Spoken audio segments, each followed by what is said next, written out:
right, so brand new 2025 iPad Air refresh. I just created a vid on the also upgraded Air, the MacBook Air, which you see behind me. You can click up this way. That has the M4 chip.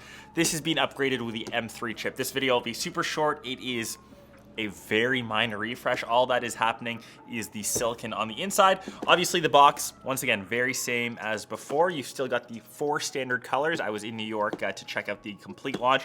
So you've got this one in blue, purple, starlight, and space gray, which funnily enough, space gray is no longer available on the new M4 MacBook Airs. And weirdly enough, so obviously this is the box here. Inside of it, you've still got the pretty standard stuff. Warranty info, user manuals, no more Apple stickers, RIP, and you have USB-C cable, non-color matched, once again, unlike the MacBook Air lineup, and just a standard 20-watt charger. That's it for the unboxing, pretty standard stuff. And like I mentioned, I've got mine in blue, and in case you were wondering, because I always kind of question these things, this is a different blue than the MacBook Air. This is called sky blue, less saturated, a bit more muted.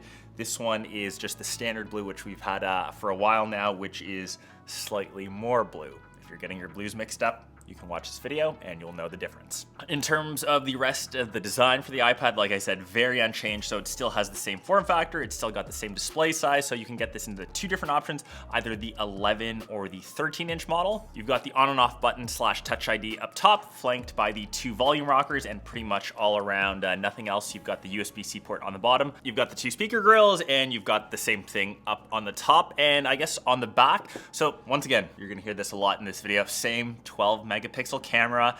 Do not be that person that takes photos with your iPad. It's there to have in case you do need it. And lastly, a 12 megapixel camera on the landscape orientation. Once again, this is center stage. I think Apple has now upgraded all of their cameras on all devices to have center stage. If you use it, cool. If you don't, like me, also cool. It just works really well for FaceTime, and that is the changes to the iPad Air. Strangely enough, it's super minimal. Like I said, it's the M3 chip, so you can do things with Apple Intelligence like Image Playground, where you can create your own images on device. For example, a dog on the back of an orange fire truck. How often will you do that? That is totally up to you. Obviously, there's some other use cases for AI. I think that's like very specific if you are a big user. The biggest one maybe is object removal. So I just snapped a photo of Link. He's just literally chilling off camera here in the front of the studio within a quick little circle. I can remove him, but you can see it kind of just leaves this dead body shadow. I find maybe if I do it for a second time, it makes it a bit better. So obviously using AI for that, but then again, you are that person then that is taking photos with your iPad, which I kind of swear against. Just reminds me of like my parents holding up their iPad taking photos, but it's there to have if you want to use Apple Intelligence. Interestingly enough, one of the newest updates coming to the iPad Air is the new updated Magic Keyboard, which we've seen across other models before. So it still has that keyboard, which we've seen on the MacBook line, but the palm rest area, that is still rubberized.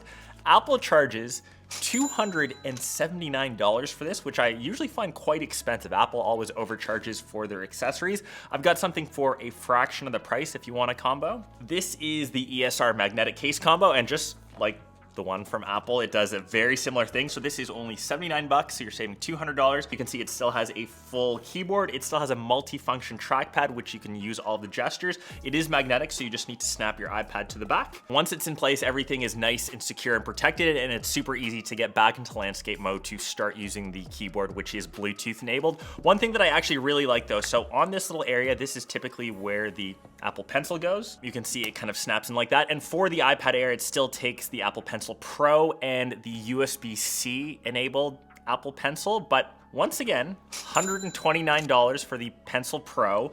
ESR once again has you hooked up. This is their digital pencil, which once again at a fraction of the price at only $29, so you're saving 100 bucks. Does the exact same thing, so it kind of snaps to the iPad. It doesn't charge, it does require a separate USB-C charger, which I think is totally fine because half the time you never leave it there, but in case you do, like I said, the case has this nice little feature where it has this flap, which keeps everything nice and secure. Because once you put this into your bag, the last thing that you want is for your pencil to float to the bottom. You might misplace it. It's just super easy to lose when you're on the go all the time.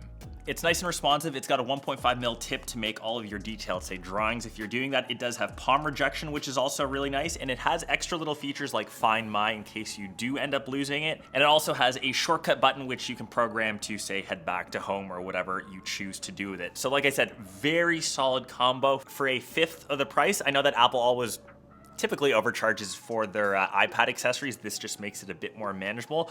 But for the rest of the device, you're still getting the same great iPad experience. If you're looking between this and say the OG, or I guess the base level iPad, the biggest difference there will be probably like Apple Intelligence. Other than that, the last features about the iPad Air, I guess we got to talk about battery life. Once again, very similar. I feel like I'm repeating the script here. It's got the same battery as the previous gen, so you're still getting around that 10-ish hour mark for video playback, for surfing the net, and that's honestly the main feature, or I guess the main function which people use their iPads for. Unfortunately, it is still a 60 hertz IPS panel. If you want any of the ProMotion stuff, anything with a higher refresh rate, you have to upgrade to the iPad Pro. So if you want like a 2025 buyer's guide of, say, iPads, I feel everyone asks me that question, which iPad to get? So you've got the iPad Air. This is kind of mid-ish, higher end range. Before that, you've got the entry level iPad, you've got the iPad mini, which is the only smallest version, and at the very end, you've got the iPad Pro, which tends to cost quite a bit of money. And just remember, you can still grab the Air in a 13-inch model, just like you can in the Pros for the larger size. So if you want to see that vid, let me know. Curious to hear your thoughts on iPads. I still find the workflow for them is really tough for me. I find that I'm way more productive on something with a dedicated keyboard, something with a dedicated OS, just like the MacBook Air. If this came in at a cheaper cost, like how they did for the MacBook Air, that was $100 cheaper. I wish Apple, maybe $100 is too much, say, made this $50 cheaper. I think that would be a way better sell. But if you're picking up an iPad, I think now is the time to do it. If you've come from an older version in the last year to two, this is only a mild spec bump increase. You can probably pass till next year. Hope you guys enjoyed this vid, and I'll catch the rest of you in one of my next ones. Peace.